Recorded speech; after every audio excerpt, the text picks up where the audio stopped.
อดบ้านนาม่วงแล้วพี่น้อง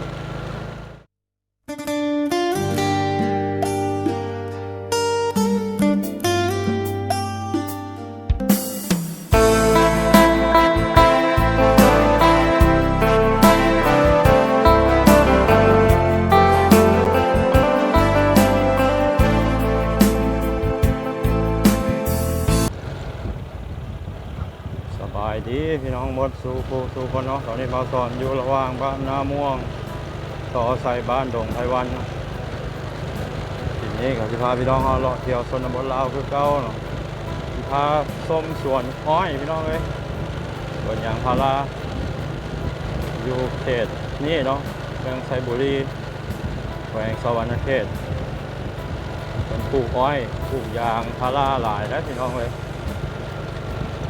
ข้างหน้าเนี่ยก็เป็นสวนยางพาราเนาะจะยังพอได้ฝาดหรือว่าพอได้ขีดเพื่อเนาะทางเส้นนี้มันทางเข้าไปบ้านดงไพวันเนาะก็เป็นทางไปให้ไปสวนของพี่น้องชาวบ้านเขตนี้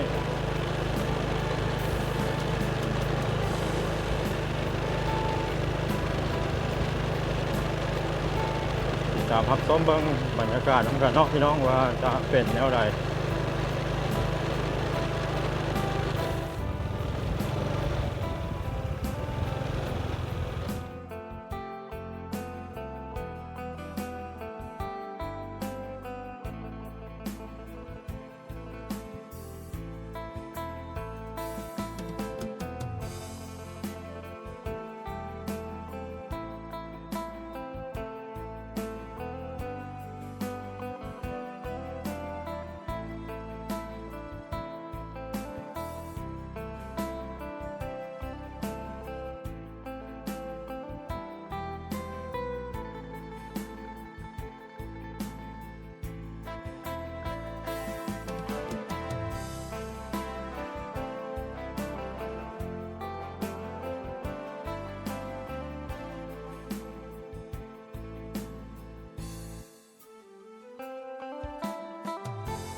ฮักให้บอก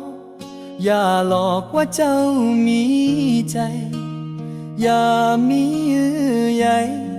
มาใส่ใจให้เสียเวลากินน้ำตาบ่แชบคือกินลาบก้อยฮอดบ้านดงไพวันแล้วพี่น้องบุกป่าพาดงมาเนาะเดือดสิฮอดเบิ่งในแผนที่คือไกลๆแต่ว่ามาเบิ่งตัวจริงก็ไกลพี่น้องเป็นสวนยางเป็นสวนอ้อยดงไพวันนับถือศาสนาคริสต์พี่น้องเลยมีโบสถ์เป็นบ้านใหญ่เลยบ้านดงไพวันเนี่ยก็สอนหากระหู้นะว่าชาวบ้านถือคริสต์ถัดจากบ้านดงไพวันก็จะมีอีกบ้านหนึ่งนั่นก็คือบ้านหนองเขียดเหลือง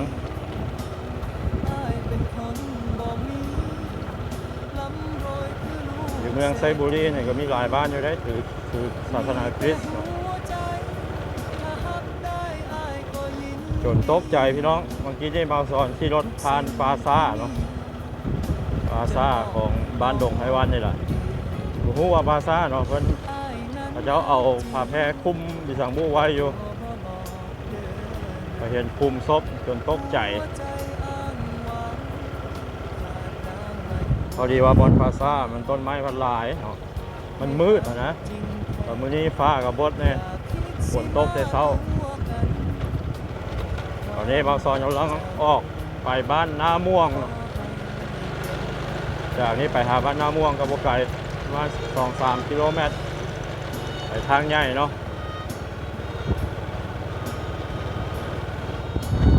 พาพี่น้องเลาะเบิ่งสวนอ้อยสวนยางเนาะคือว่าลายเลยโดยเฉพาะสวนอ้อยนะลายอะไรเขตนี้อ้อยยังบ้านใหญ่ๆปัญหากระปุก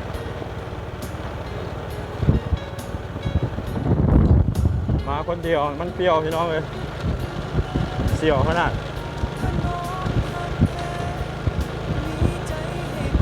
นี่เป็นสวนมันต้นหรือว่ามันสำปะหลังเป็นหางกระปุกไม้เนาะนี่สวนอ้อยออดบ้านนาม่วงแล้วพี่น้องหัวไก่มันสมควรจากบ้านดงไพวันมานาม่วง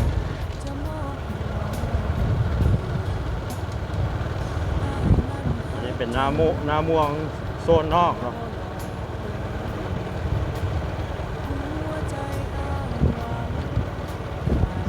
บ้านใหญ่เลยนะบ้านนาม่วงนะออกเส้นทางใหญ่แล้วพี่น้องเส้นทางเลขที่13ใต้เนาะบ้านนาม่วงคือเก่าเนาะ